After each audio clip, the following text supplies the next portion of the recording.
ไม่ซื้อหยังก็ยาเนาะบ่มีหลายให้มีหน่อยให้หน่อยจับให้หน่อยให้หน่อยมีหลายให้หลายเออใจบ่ขอบใจบ่ขอบใจ ไป โอ้ยบ่กล้า เนาะพอดีมาแต่หาบน้ำมื้อนี้เสียงบ่ดีปานใดพี่น้องเอ้ยเสียงคอแหบเจ็บคอเลยสบายดีเด้อมาแต่หาบน้ำเนาะมาดีมาฮอดบ่ได้เห็นมันมาแต่หาบน้ำพี่น้องเอ้ยจะเอาน้ำอยู่ห้วยไกลบ่ไกลเนาะปิดกล่องก่อนพี่น้องเอ้ย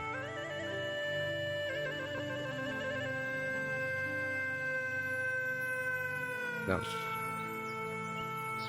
เดี๋ยวลองมันกันไปหน่อยพี่น้องมาเพื่อนน้องอ้อยเสียงบดีเป็นไรเด้อท่านผู้ชมนะขอแหบเนาะเดี๋ยวแหวนดินนำเพื่อนอยู่ที่เพื่อนน้องอ้อยเก่าอะไรพี่น้องเลยเนาะมันบอลเห็ดอยู่เห็ดกินเพิ่นพี่น้องเห็ดกินเพิ่นเลยพี่น้องดังไพ่หนึ่งเข่าวะ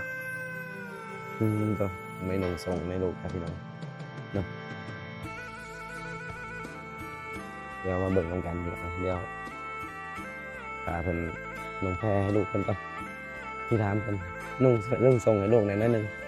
แล้วลงมาลุมพี่ก็ได้เนาะจักเพิ่นสิเฮ็ดหยังกินนะพี่น้องถ้าเบิ่งกันเด้อท่านผู้ชมเลยเสียงก็แหบเลย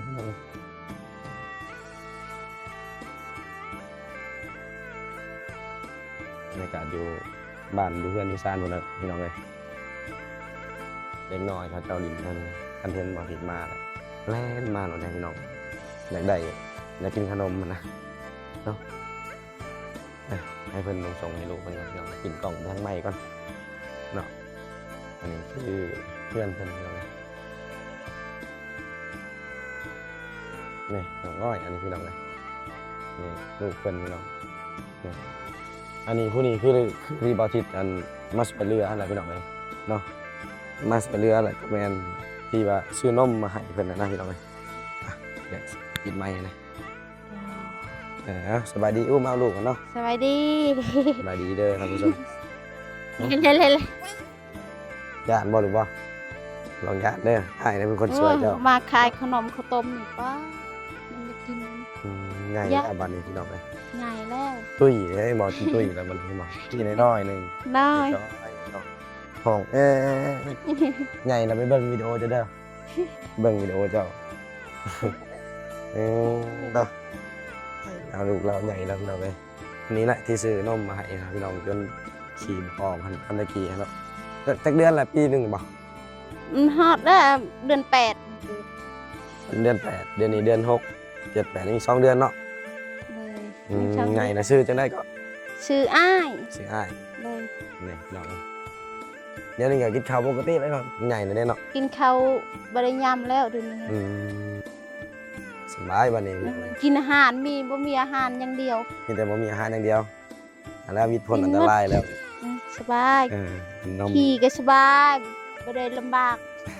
ตอนยังน้อยตอนโอ้มันอุกไงเล่ากับอุกแหละ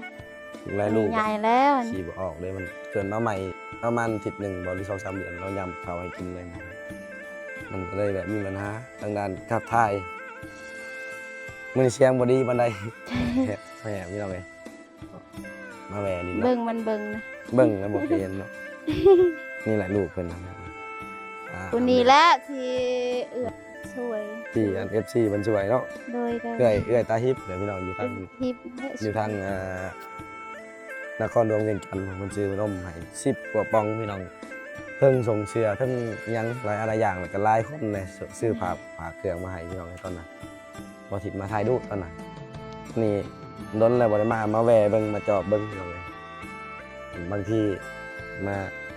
ถ่ายเพิ่นอีกบางทีมีเพิ่นช่วยเพิ่นอีกนะพี่น้องเลยเนาะดนแล้วเฮาบ่ได้มาก็บ่มีหยังมาให้มื้อนี้บางทีแบบFCเพิ่นเด็กช่วยบ่ได้จึงเอามาให้อีกบัดนี้เด้อมาแวะเบิ่งกันใหญ่เลยได้ลูกหลานแนมแล้วพี่น้องเอ้ยใหญ่นะเฮ็ดอีกอย่างกินมื้อนี้บ่ได้เฮ็ดกินยังกินอะไรบ่จะไปเฮ็ดเวียกยังเดี๋ยวนี้ไปชักให้ สังไห้บ่ สังไห้ยังไม่ย่า โอ้ย่าน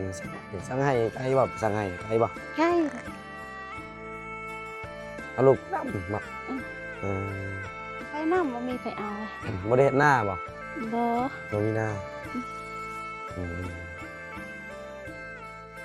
ไปคือมืออะไรเดี๋ยวนี้เนาะไปเฮ็ดไห้เฮ็ดหน้าสังไห้เสียหญ้าให้บ่ อย่าให้นี่แหละ เฮ็ดหยังกินมื้อนี้จะมีหยังกิน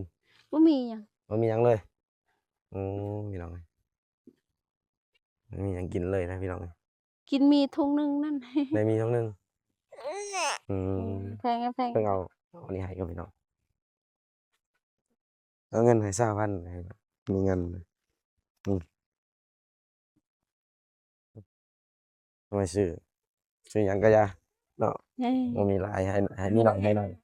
จับ ให้หน่อยมีหลายให้หลาย เอ้ย เออ ใจบ่ขอบใจบ่ขอบใจ ไป โอ้ยบ่กล้า ใหญ่แล้วรู้จักความเลยคือจักให้แล้วพี่น้องใหญ่แล้วมาตัวซื้อเท่าอ้าย อืม ใหญ่มากหาเงินช่วยพ่อช่วยแม่บัดนี้ อืม ถูกแล้ว ใหญ่ผู้ชายมันหาเงินเก่งเลยผู้ชายเลย เนาะจังซั่นแหละมาแวะนำเลยหนึงซื่อ เลยเลย เออมีแต่เฮ็ดให้เนาะ เลย อืม โอ้แพงอะแพง แล้วก็ไปตักน้ำเมื่อกี้นี่เนาะไกลบ่ ตักน้ำใกล้ จังซั่นเด้อพี่น้องเอ้ยอัปเดตสนิทก่อน